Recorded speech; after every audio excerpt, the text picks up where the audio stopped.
A felicidade dos gregos é essa, um instante de vida que vale por ele mesmo. É fácil dar exemplo do que a felicidade não é. Eu fui jantar na casa de um amigo domingo, e o filho dele estava estudando matemática. E eu perguntei para o menino, pô, cara, estudando matemática domingo? E ele podia ter dito, tio, olha que tesão de equações. Quanto mais embaçada, melhor. Isso aqui é do caralho resolver. Eu sempre resolvo 50 antes de dormir. Mas não foi o que ele falou. Ele falou, eu tenho que tirar 7,5 amanhã na prova. Então eu tenho que fazer essa merda dessa lista, senão eu estou fodido. E aí você podia pensar, se ele vendeu domingo por causa de segunda na prova, ele vai exultar, ele vai delirar na prova. E o menino falou, bem que meu pai falou que o senhor sempre foi meio doido. Eu só preciso tirar 7,5. E eu falei, 7,5 para quê? Ele, para passar de ano, ué. A única coisa que me importa, tio, é passar de ano. E quando o ano que vem chegar, o menino dirá a mesma coisa, passar de ano. Essa é a escola da tristeza, em que você fica ali esperando o ano que vem chegar, esperando o ano acabar, esperando a vida acabar. A escola da tristeza é ótima, na verdade, porque ela prepara o profissional. Ela prepara o profissional para viver o trabalho da tristeza. Aquele que você espera 30 dias por causa do 5º dia útil. Aquele que você vende a vida por causa do salário. A escola da tristeza é a melhor preparação para a vida triste. A felicidade é um instante de vida que vale por si só. Até os 13 anos eu vivi muito mal. Eu era um CDF ortodoxo, hoje chama de nerd. Tirava 10 em tudo, mas não vibrava com nada.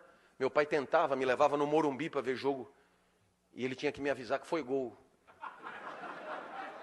E aí eu vibrava para ele não ficar chateado. E ele, dos caras, caralho, cala a boca que nós vamos apanhar. Meu pai também me levava em escola de arte, né? Argila, pintura, guache, origami. Origami é o pior de todos. Uma folhinha de papel, 600 dobras na ordem certa. E aí tem um passarinho que você chucha no rabo, ele abana os dados. Se você errou uma dobra, fudeu o passarinho. E eles ainda chamam de passarinho da felicidade. A mulher chamou meu pai com uma semana e disse, olha, com seu filho aqui são 4 tipos de aluno. Super talentosos, que adoram isso aqui, outros que não têm tanto talento, mas também adoram isso aqui, outros que não têm talento nenhum, mas estão aí se divertindo, e o seu filho, ele não é daqui, pode levar ele embora. Aos 13 anos, o professor de geografia entrou, disse que não ia dar aula. O curso seria só de seminários, e para mim caiu o petróleo. Então, eu me preparei, e chegou o meu dia, subi no palquinho dos jesuítas de São Paulo, olhei para a classe, aquilo estava coalhado de gente. Comigo não tinha bullying, gostavam de mim. Conversar comigo era como ir ao zoológico, uma experiência diferente. Veio gente de outras classes para assistir. Aquilo, gente de pé. E pela primeira vez, ouça-me, pela primeira vez foi legal estar aonde eu estava. Pergunto, é preciso ser filósofo para entender o que os gregos chamavam de felicidade? Eu vou repetir, foi legal estar aonde eu estava. Pela primeira vez em 13 anos. Por quê? Porque até então eu sempre esperava acabar. Esperava a aula acabar, esperava o treino acabar, esperava a aula de arte acabar, esperava... Ali não, eu não queria que acabasse. E para não acabar, eu não começava. E olhava para todos. Esse cara é mais doido do que eu imaginava. O professor se irritou, o senhor engoliu a língua, eu tive que começar. E cheio de entusiasmo, falei tudo o que eu sabia em 15 minutos. E um amigo levantou a mão e disse, professor, deixa ele continuar falando, é tão legal o jeito que ele fala. E o professor disse, ele tem 50 minutos para falar, ele que fale. E a bola veio para mim. A bola do Muricy veio para mim. Quando a bola vem para você, e aí, velhinho, vai viver como? Você é livre, decide. Eu não sabia mais nada para dizer. Se eu fosse respeitar a geografia, eu tinha que dizer, eu não sei mais nada.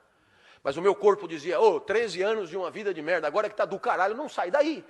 Mas eu não tenho mais nada para dizer, inventa qualquer porra, mas não sai daí. Então eu decidi inventar sobre o petróleo.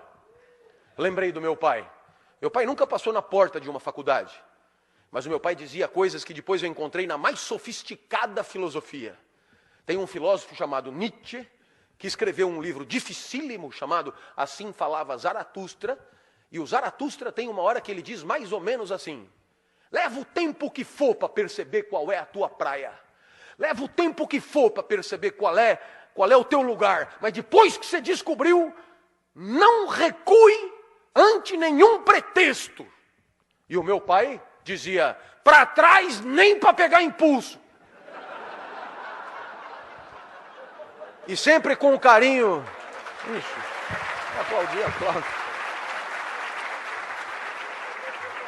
E depois sempre com carinho, seu bosta. Eu lembrei do meu pai e comecei. Até aqui eu falei das diversas bacias petrolíferas pelo mundo, está no livro de vocês, eu não vou me estender. A partir de agora eu vou tratar de um outro tema mais fino, mais sofisticado, que é a qualidade do petróleo. Tem petróleo bom e tem petróleo que não presta. Anotem porque vai cair no vestibular. Eu olhei para trás e vi que o professor arriou os óculos, velho. Eu tive medo. Mas eu lembrei do meu pai, seu bosta. Ali não podia mais voltar. Então eu me empertiguei mais e comecei. Todo mundo sabe que o melhor petróleo do mundo é o petróleo da Romênia. Começaram a anotar. Então eu me animei e disse do norte da Romênia, claro. Região da Sildávia, que eu tirei das aventuras de Tintim. Eu olhei para trás e vi que o professor balançava. Ele devia estar pensando, eu não sei porra nenhuma disso, esse cara não pode estar zoando com a minha cara. Eu vi que era hora de quebrar ele, para aproveitar a fragilidade. Eu falei, o senhor sabia disso? Ele assustou e disse, não sabia. Eu falei, anota para aprender alguma coisa.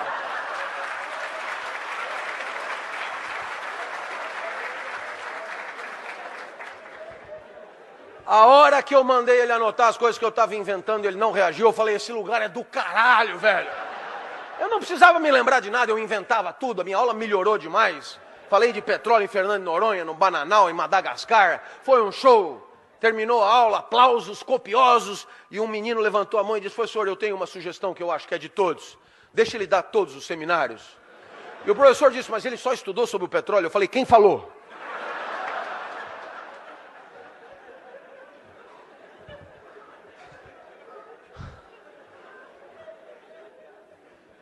Eu saí dali correndo, fui encontrar o Fusca branco do meu pai.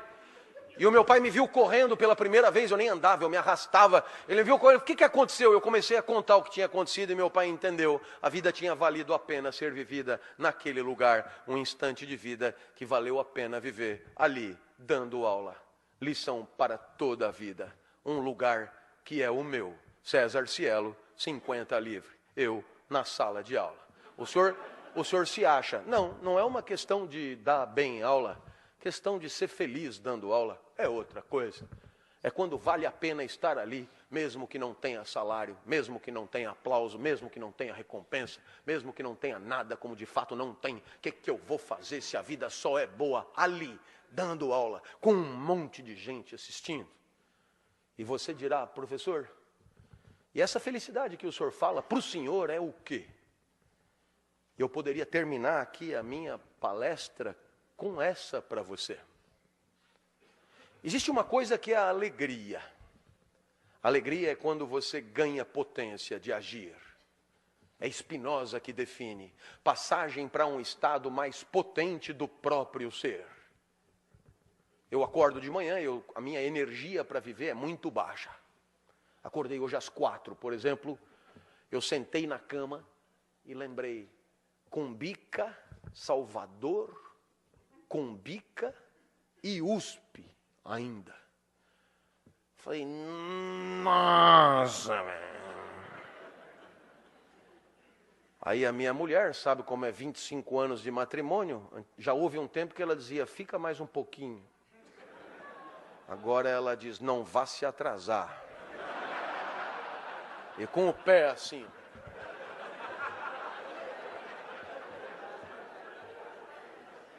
Fui no banheiro, tomei banho, melhorei um pouco, tomei um café, melhorei um pouco, saí, melhorei um pouco. E normalmente eu vou para a USP, quando eu chego na USP, eu adoro. Começa a chegar os alunos, eu adoro os alunos. E aí eu começo a dar aula e eu adoro a minha aula. Eu lamento te dizer isso. Parece um pouco arrogante, mas o que eu vou fazer? Eu adoro o meu jeito de falar.